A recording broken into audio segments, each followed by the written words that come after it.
আসসালামু আলাইকুম দর্শক বন্ধুরা, আশা করি আপনারা সবাই ভালোই আছেন। তো আজকে একটা নতুন ইউনিক রেসিপি নিয়ে ওর সামনে আসি। তো রেসিপি লেগে লাগবো 2-3টা কচু পাতা। তো বাড়ির পাশে যাই কমলা কমলা দিকে 2-3টা কচু পাতা হয়ে আনছি। তো এই কচু পাতা রেসিপিটা এত সুস্বাদু, একেবারে বিনা কষ্টতে এনে এক প্লেট বা থু দেখে এলবেন। তো এই রেসিপি লেগে লাগবো কচু পাতা, হুটকি আর পেঁয়াজ রসুন। তো পেঁয়াজ রসুন দিয়ে আমি সুন্দর করে বাস করে সিলেক্ট কুচি কুচি করে কাটতে লইছি। তো এই যে দেখুন আমার পেঁয়াজ রসুন ভালো করে কুচি কুচি করে কাটা হয়ে গেছে। তো আর অল্প হুটকি দিয়ে আমি সুন্দর করে কাটতে ধুয়ে কলকলে ধুয়ে হিরে এডারে আমি চেঁচনির মধ্যে দিয়ে কুটুর করে চেঁচে একটা ব্লেন্ডার করে লইছি। তো এই যে হুটকি দিয়ে চেঁচা হয়ে গেছে সুন্দর করে। অন্যদিকে আমি যে ডাইল বসাইছিলাম, ডাইলে লিখে বাগার দিবা লিখে টুলা পেঁয়াজ রসুন তেলও দিলাম, তেলও দিয়ে হিরে সুন্দর করে সেট করে ডাইল সাইডে দিলাম।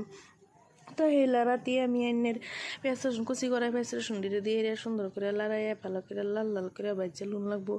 এই যে দেখুন লাড়ানি হয়ে গেছে, দিয়ে মলদির গুঁড়া মরিচের গুঁড়া পরিমাণটা বেশি দিন লাগবো, একটু জাল না হইলে ভালো লাগতো না। জিরার গুঁড়া গোলমরিচের গুঁড়া নিমখ দিয়ে একটু পানি দিয়ে ভালো করে মজাই লইয়াম।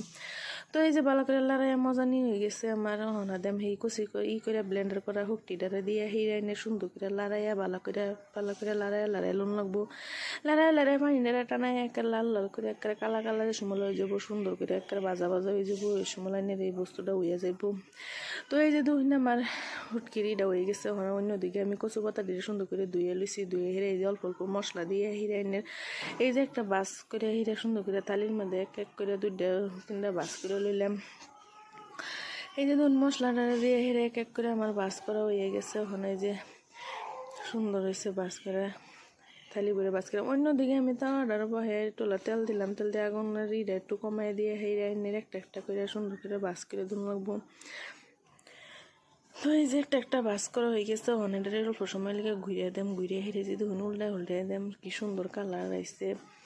উল্টাই দেওয়ার পরে আবার একটু সময় লেগে ঘুরিয়ে দেম। এই যে দেখুন আমার কচু পাতার ফুলিটা সুন্দর করে হয়ে গেছে, খাইবার মতন রেডি হয়ে গেছে। অন্যদিকে ভাত বেড়েলে টুলা লেম্বু কচু পাতার বড়া একটু শুকনো মাছ ভর্তা লই লিছি, টুলা পাতলা করে ডাইল লই লিছি। এটার অল্প খাইয়া দিই কত সুস্বাদু হয়েছে, দেখার তত সুন্দর হয়েছে, খাইতে না জানি কত ভালো হয়েছে। তো এই যে অল্প লই অল্প খাইলাম, যে সুন্দর হয়েছে। তো আবার আমার ফুলারও খাওয়াই দিন লাগবো। তো আমার ফুলাই আল্লাহ করে ভাত খেয়ে যে সময় খাই এই সময় লোকে খাওয়াই দিন লাগে। তো এত স্বাদ হয়েছে, 2 মায়ের প্রতি 1 প্লেট ভাতও দিয়ে খেয়েছি।